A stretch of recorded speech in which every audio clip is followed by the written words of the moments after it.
Lunar New Year is celebrated across different parts of Asia. It's a very cultural tradition. Traditionally, it lasts for 2 weeks, but in Taiwan specifically, the public holiday is usually maybe 6 days or up to 1 week. Hello and welcome to Perspectives with Nilo. I'm your host, Nilo Sullivan. If this is your first time joining us on the podcast, we cover a range of topics from news and politics to sports, culture and technology. And you can find out more on our blog at pwnilo.com or follow us wherever you get your podcasts. In this episode, we explore the traditions and customs of the Lunar New Year, or Spring Festival, a captivating festival rooted in ancient lunar cycles and celebrated across multiple East Asian countries. Listen in as we talk to some friends on the Taiwan stand at the Holiday World Show held recently at the RDS in Dublin about everything from parades and fireworks to favourite foods and the exchange of lucky red envelopes as we hear how communities in Taiwan and beyond ring in the Lunar New Year.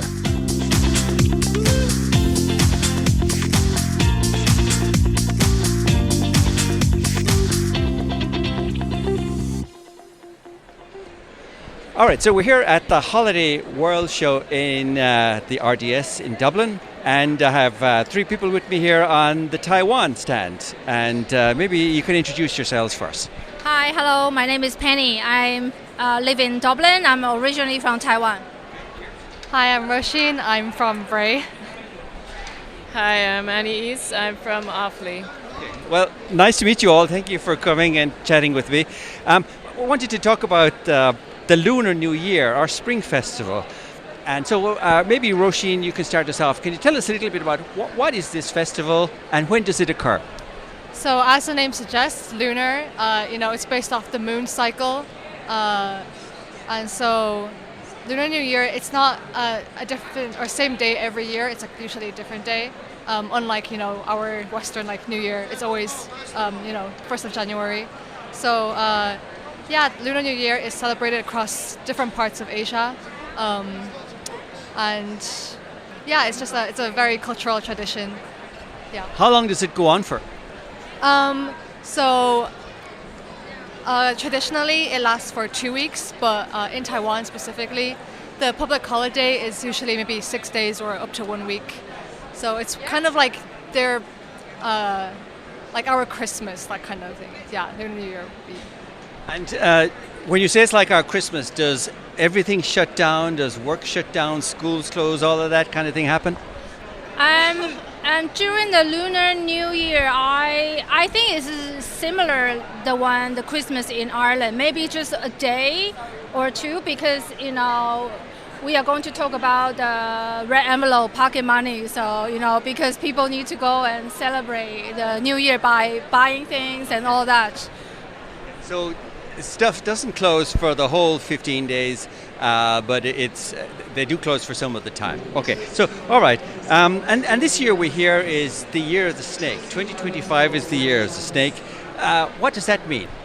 Well, the zodiac can be kind of seen as like astrology, we have kind of like that zodiac as well. It's just kind of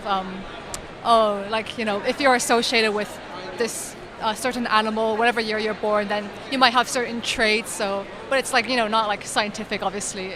The snake. So, what are the traits of the snake if you're born in that year? Typically, what are the traits? I think it's a lot of folklore, like a tale will be in generally like a negative kind of character in general. However, if you look into positive side, is they have a skin. It's kind of a sign of a renew. That sort of Shed their skins. Yeah. The way snakes shed their skin could be like a metaphor for growth or whatever it is. So they have the ability to renew themselves or grow. So you mentioned we mentioned that the Lunar New Year is celebrated in many Asian countries. So maybe we can talk a little bit about how it's celebrated in Taiwan, since we're here on the Taiwan stand. So Penny, you grew up in Taiwan. Can you tell us what are the big kind of things about how it's celebrated? What happens? Okay, so in general, family reunite is very important, for what happened during the Lunar New Year. And another, they are kind of bitter and sweet part of element. And for the a sweet part is, I think most of the children or are married, people will get red envelope. Is the 红包, what we call? Yeah, yes. So they give gifts. Yeah, so they will be giving this. So this is kind of like, really exciting part for the Lunar New Year. So, but in general, it's similar to Christmas. It's about meeting your families. And when they get together and meet up, do they have special foods, or are there special traditions or things they follow? Yes, for Lunar New Year's, traditionally, I think it kind of vary from north part or south part of Taiwan. So there's no like a fixed format of what to eat. But in general, we'll be eating like dishes symbolize a good fortune, such as fish. So we always eat the fish with the head and tail, So because that means you will finish everything from the beginning to the end, and we will eat the white carrot, that symbolize a good fortune, healthy. And I heard pineapple cakes. Of course, Taiwan is very famous for pineapple cakes. Are they popular during the Lunar New Year festival? They wouldn't be like traditionally eaten for the New Year, but like pineapple and like fruits like orange actually will be more eaten around New Year, because there's a phrase in Mandarin that's like 大吉大利, and the word 吉, it's like it's kind of like a pun on words, like a play on words for orange. So there's kind of similar stuff like that for the food we eat during New Year. Yeah.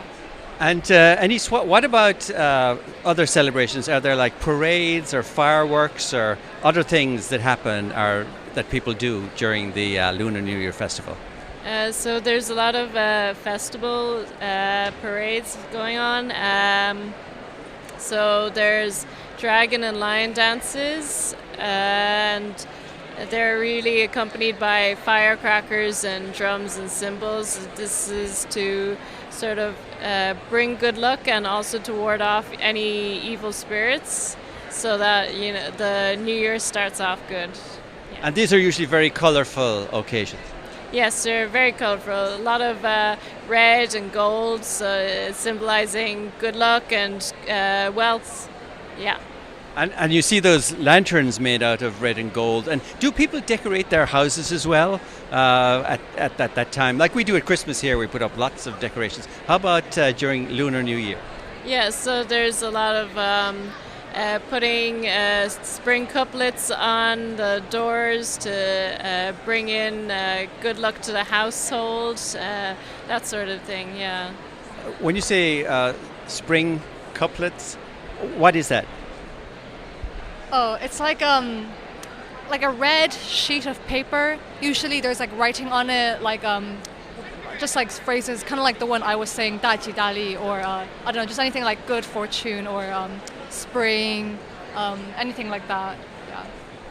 The red features a lot. We mentioned the red envelopes earlier on, Hong Bao.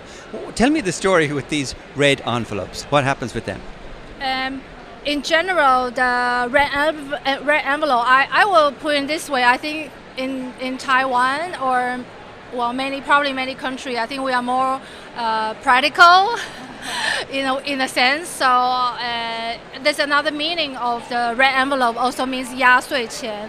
That kind of is the blessing from the elder people to give it to the children to keep them safe in a way. Like personally, I would let my kids to have a red envelope to put under the pillow.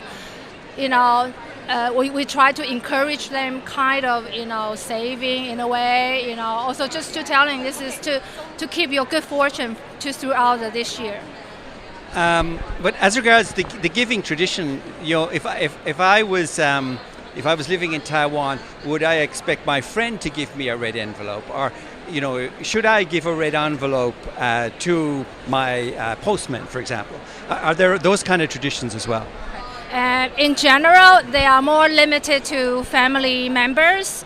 But I think sometimes, like if you're a very close friend, you might give it to the younger generation. Sort of, it's a little bit like the confirmation, the way in here in Ireland that we have to. So there's no pressure. You don't need to give it to your postman. Won't be expecting to get chocolates or anything or red envelope from you. And I live in Taiwan at one time myself. One of the things I noticed during that time is the amount they give in the envelope is also, it has special meaning. What about the amount that's given and maybe the numbers it represents? Okay, so usually the odd, like a 2, 4, 6A, are sorry. The even number are usually more popular. In particular, is number 8 because it symbolizes the fortune that you will get fortune. So in general, 8 is a good number. So. And for example, in Taiwan, I was told that, if I was giving somebody 800 NT in my hongbao, it's better to give 8 100 NT bills than give a 500 and a 300. So are those type of traditions also? That's kind of a lot of detail, but it's quite interesting to see that people pay that amount of attention to detail. I think it's interesting. Sometimes you will work around, as well as we mentioned about the color red. So sometimes you will just focus on all the red notes just to make it so it's a personal choice. At the end of the day, the kids are happy to get whatever money. The more, the merrier. Of course, yes. And in Ireland, if you're living in Ireland during Lunar New Year and you have these traditions in your family, do they give hongbao in Ireland, Anise? Yeah, they give hongbao in Ireland. So as a kid, I used to get one every year. But I'm too old now. Do you give hongbao now? No, thank God. Not yet. Okay. I presume this is also a time when maybe you connect back to family in Taiwan if you're living abroad. Is that true, Penny?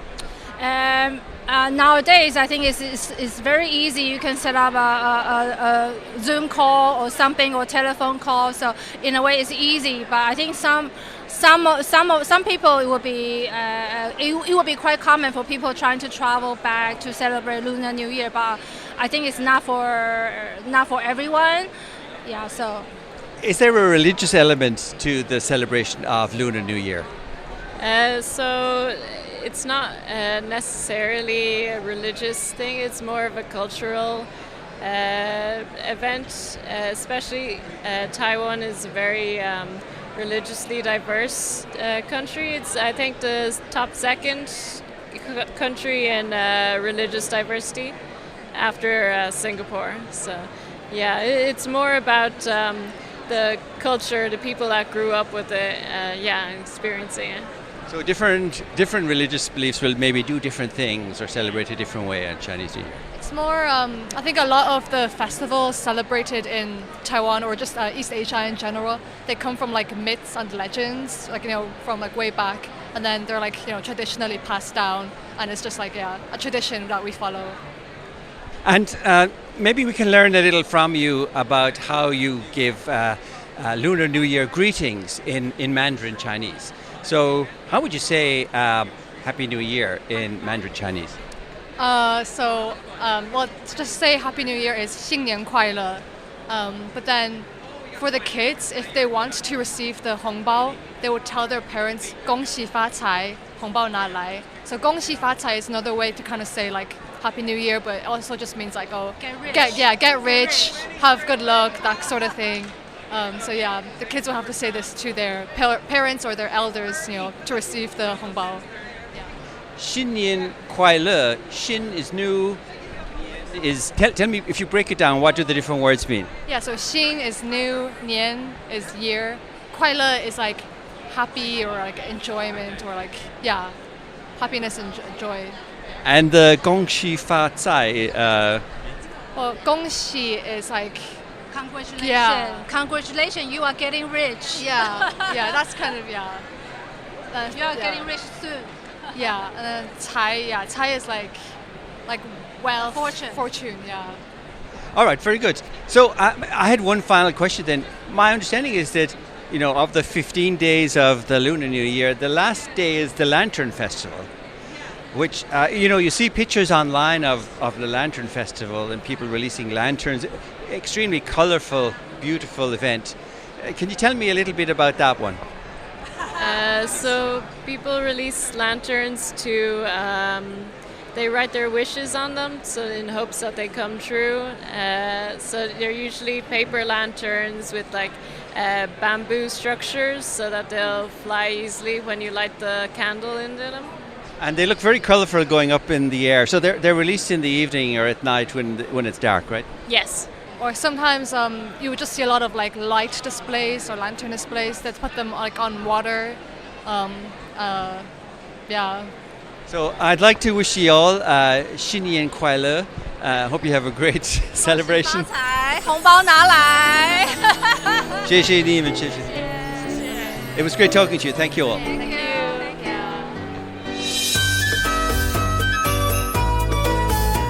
That's Penny, Roisin and Anise speaking with me recently on the Taiwan stand at the Holiday World Show in Dublin.